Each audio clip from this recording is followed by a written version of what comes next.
Baik, Assalamualaikum warahmatullahi wabarakatuh. Perkenalkan, saya Salsabila dengan NIM 2201040075. Di sini saya akan menjawab beberapa soal final. Ada 6 soal final etika profesi hukum. Yang pertama itu perbedaan antara kode etik dengan norma hukum, kemudian penyelesaiannya disertai dengan contoh dalam kehidupan masyarakat hukum. Jawabannya, perbedaan antara kode etik dan kode etik profesi hukum dengan norma hukum ialah kode etik profesi hukum, aturan etika yang diterapkan oleh organisasi profesi hukum atau seperti peradi, terus komisi yudisial atau majelis kehormatan notaris untuk mengatur perilaku dan tanggung jawab profesional anggotanya. Kalau norma hukum itu dia aturan yang diterapkan oleh negara dalam banyak peraturan perundang-undangan dan mengikat seluruh upaya negara dengan konsekuensinya hukum jika dilanggar. Terus ada penyelesaian disertai contoh dalam masyarakat. Kemudian ada penjelasannya disertai dengan contoh kehidupan masyarakat hukum. Yang pertama itu ada contoh etika profesi hukum, yaitu advokat menolak memberikan pendampingan hukum karena status sosial kliennya. Penjelasannya itu secara hukum, advokat tidak wajib menangani semua kasus. Kemudian tapi menurut kode etik advokat, seorang advokat wajib menghormati prinsip keadilan dan tidak diskriminatif dalam memberikan bantuan hukum. Terus sanksinya tuh teguran atau pencabutan izin praktik oleh organisasi profesi. Kemudian ada contoh norma hukum, yaitu penganiayaan dalam rumah tangga. Penjelasannya itu melanggar Undang-Undang Penghapusan Kekerasan dalam Rumah Tangga atau PKDRT. Sanksinya itu pelaku bisa dipidana dengan hukuman penjara meskipun pelaku adalah seorang advokat, jaksakah atau hakim. Soal nomor 2, jelaskan contoh kasus yang ada di Indonesia, hakim yang telah melanggar kode etik. Yang menurut Anda bagaimana penyelesaian kasus etiknya? Sebutkan sumber kasusnya diambil dari mana. Jawabannya tuh kasusnya tuh hakim DA penggunaan narkotika di ruang kerja.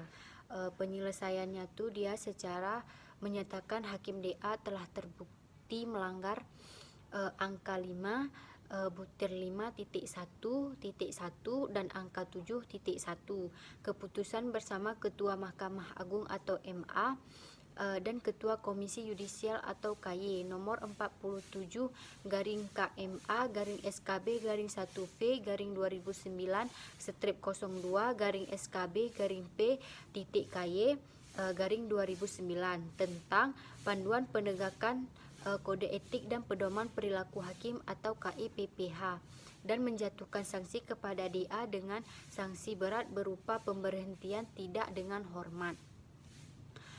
Kemudian keputusan tersebut diambil secara bulat karena majelis menganggap bahwa tidak ada hal yang dapat meringankan terlapor DA. Dalam MKH, terlapor DA yang didampingi oleh perwakilan Ikatan Hakim Indonesia atau IKHI menghadirkan saksi meringankan, yaitu terdiri dari ibu pelapor, istri terlapor atau yang juga seorang hakim, kemudian dan mantan atasan terlapor di PN Raskas Bitung atau yang itu menjabat sebagai wakil ketua PN. Kasus tersebut saya ambil sumbernya dari Judicial Commission the Republic of Indonesia. Soal nomor 3 yaitu sebutkan kode etik advokat dan dasar hukum profesi advokat. Terus sebutkan kasus di Indonesia advokat yang melanggar kode etik serta jelaskan dan menurut Anda bagaimana penjelasannya. Jawabannya tuh yang pertama tuh kode etik advokat merupakan pedoman moral dan profesional yang harus diikuti dalam menjalankan tugasnya. Yang pertama itu ada menjunjung tinggi kebenaran dan keadilan. Terus yang kedua menjaga kerahasiaan klien. Yang ketiga bentuk independen dan tidak memihak. Yang keempat itu tidak melakukan tindakan tercela seperti suap, terus pemerasan atau penyalahgunaan wewenang. Terus yang keempat itu tidak menyampaikan keterangan palsu di pengadilan. Terus yang kelima, yang terakhir itu menjaga hubungan profesional dengan sesama advokat, hakim, jaksa, dan proyek hukum dan penegak hukum lainnya. Terus kemudian ada kasus hukumnya tuh. Yang pertama tuh ada contoh kasus hukumnya. Yang pertama, Desrizal Caniago, kekerasan terhadap hakim. Kasusnya pada suatu persidangan di Pengadilan Negeri Jakarta Pusat, advokat Desrizal Caniago melakukan pemukulan terhadap ketua majelis hakim dan salah satu anggota majelis hakim. Tindakan ini jelas melanggar pasal 4 huruf D yang mengatur sikap sopan santun dan penghormatan terhadap pengadilan. Penyelesaiannya tuh Dewan Kehormatan Advokat menolak pengajuan pemberhentian tetap dan pencabutan izin praktik terhadap Desrizal karena dianggap tidak memenuhi syarat alasan yang cukup. Meskipun demikian, tindakan kekerasan terhadap hakim harus ditindak tegas sesuai dengan hukum yang berlaku, dan advokat tersebut dapat dikenakan sanksi pidana sesuai dengan Kitab Undang-Undang Hukum Pidana atau KUHP. Kemudian ada dasar hukum profesi advokat, yaitu sebelum diterapkannya Undang-Undang Republik Indonesia Nomor 18 Tahun 2003 tentang advokat, atau selanjutnya disebut Undang-Undang Nomor 18 Tahun 2003 pada tanggal 5 April 2023. Lain halnya setelah berlakunya undang-undang tersebut. Kemudian di mana berdasarkan pasal 5 ayat 1 Undang-Undang Nomor 18 Tahun 2003 mengatur bahwa advokat berstatus sebagai penegak hukum, bebas dan mandiri yang dijamin oleh hukum dan peraturan perundang-undangan. Soal nomor 4 yaitu sebutkan kode etik profesi jaksa dan dasar hukum profesi jaksa. Kemudian sebutkan kasus di Indonesia profesi jaksa yang melanggar kode etik serta jelaskan dan menurut Anda bagaimana penyelesaiannya.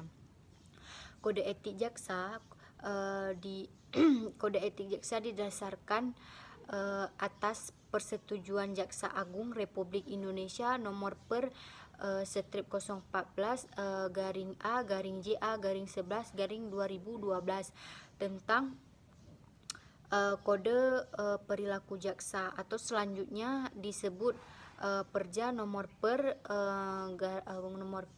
strip 014 garing A garing JA garing 11 garing 2012 yang secara substansi mengatur sebagai berikut.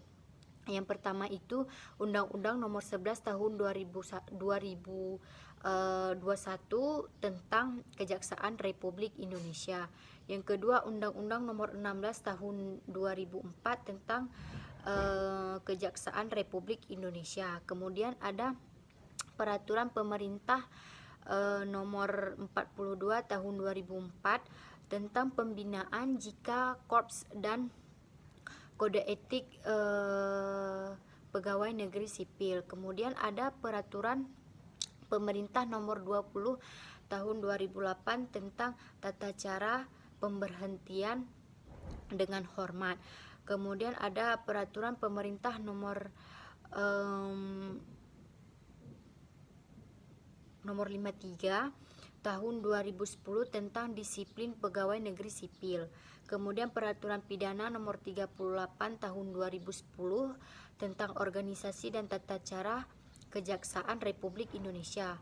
Kemudian ada juga keputusan Jaksa Agung nomor KIP strip 030 garing JA garing 1988 tanggal 23 Maret 1988 tentang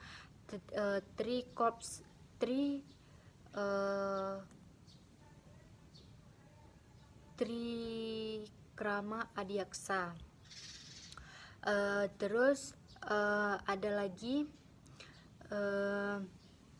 Peraturan Jaksa Agung nomor per strip 066 garing A garing JA garing 07 garing 2007 tentang standar minimum profesi jaksa. Kemudian ada Profesi Jaksa Agung nomor per strip 022 garing JA garing 03 garing 2011 tentang penyalahgunaan tentang penyelenggaraan pengawasan Kejaksaan Republik Indonesia. Kemudian ada dasar hukum profesi jaksa. Untuk mengetahui dasar profesi jaksa sebagai profesi hukum, maka dapat ditelusuri pada Undang-Undang Nomor 16 Tahun 2004 tentang Kejaksaan Republik Indonesia, di mana dalam undang-undang dimaksud beberapa pasalnya telah mengatur kedudukan jaksa sebagai penegak hukum. Kemudian pasal 1 Undang-Undang Republik Indonesia Nomor 11 Tahun 2011 tentang perubahan atas Undang-Undang Nomor 16 Tahun 2004 tentang Kejaksaan Republik Indonesia. Atau selanjutnya disebut Undang-Undang Nomor 11 Tahun 2021.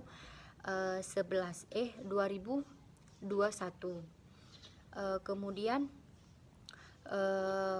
contoh kasusnya tuh yang pertama tuh kasus operasi tangkap tangan atau OTT oleh KPK terhadap Jaksa Kejati DKI Jakarta.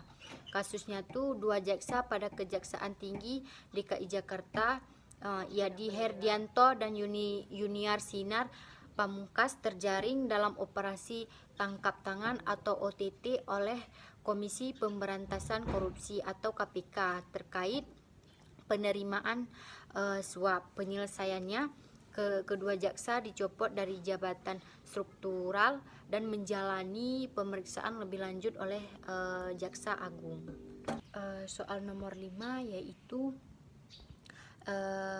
kita lihat di Indonesia banyak sekali profesi polisi melanggar kode etik. Sebutkan kode etik apa saja yang sering dilanggar. Kemudian berikan masukan dari kalian untuk meminimalisir profesi polisi tidak melanggar kode etik. Jawabannya, yang pertama kode etik yang dilanggar polisi yaitu penyalahgunaan wewenang, korupsi, penggunaan kekerasan berlebihan, melanggar privasi dan hak asasi manusia. Kemudian masukan untuk meminimalisir pelanggar kode etik. Yang pertama itu penguatan pendidikan dan pelatihan etika, memberikan pelatihan berkelanjutan terkait kode etik, HAM dan profesionalisme kepada seluruh anggota polisi. Terus yang kedua meningkatkan pengawasan internal dan eksternal, yaitu memperkuat peran divisi profesi dan pengamanan atau Propam serta melibatkan masyarakat dalam pengawasan kinerja polisi. Kemudian yang ketiga sistem pelaporan pelanggaran yang mudah dan aman, yaitu membangun mekanisme pengaduan yang transparan dan melindungi pelapor polisi intimidasi. Yang keempat, pemberian sanksi tegas dan transparan, yaitu menindak tegas anggota yang melanggar kode etik agar menjadi contoh mencegah pelanggaran berulang. Terus yang kelima, membangun budaya profesionalisme dan integritas, yaitu memupuk nilai jujur, disiplin, dan tanggung jawab dalam lingkungan kepolisian. Yang keenam, meningkatkan kesejahteraan anggota polisi, memberikan insentif dan fasilitas yang layak agar anggota polisi tidak terdorong melakukan pelanggaran demi keuntungan pribadi. Soal nomor 6, soal yang terakhir, sebutkan kasus di Indonesia kode etik profesi notaris dan PPAT yang sering dilanggar, jelaskan. Yang pertama itu ada pembuatan akta tanpa kehadiran para pihak atau para penghadap. Penjelasannya tuh, notaris dan PPAT diwajibkan untuk menyaksikan secara langsung kehadiran para pihak saat menandatangani akta. Namun, dalam praktiknya sering ditemukan notaris membuat akta tanpa kehadiran fisik para pihak atau bahkan hanya berdasarkan fotokopi saja. Terus contoh kasusnya itu dia notaris membuat akta jual beli tanah padahal pembeli tidak pernah hadir, yang kemudian digunakan untuk sengketa atau penipuan. Pelanggarannya itu dia dikenakan pasal 16 Undang-Undang Jabatan Notaris atau UU JN dan etika profesi yang menuntut prinsip kebenaran formal dan kehadiran langsung. Yang kedua itu ada pemalsuan atau manipulasi data dalam akta. Penjelasannya, ada kasus di mana notaris atau PPAT dengan sengaja memalsukan data atau menyembunyikan fakta yang penting dalam pembuatan akta. Contoh kasusnya tuh notaris mengubah tanggal akta atau mencantumkan harga transaksi yang tidak sesuai atau harga di bawah NJPO untuk menghindari pajak. Pelanggarannya tuh melanggar prinsip objektivitas dan kejujuran dalam kode etik serta bisa masuk ranah pidana. Yang ketiga itu tidak menyimpan minuta akta sesuai ketentuan.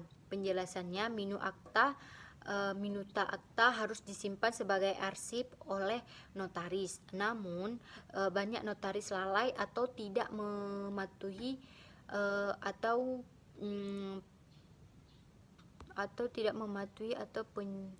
penyimpanan atau tidak mematuhi aturan penyimpanannya. Contoh kasusnya tuh ketika akta diperlukan dalam persidangan, notaris tidak dapat menunjukkan karena dokumen hilang atau tidak terarsip dengan benar.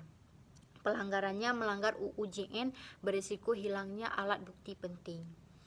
Sekian dari saya, lebih dan kurang saya mohon maaf. Assalamualaikum warahmatullahi wabarakatuh.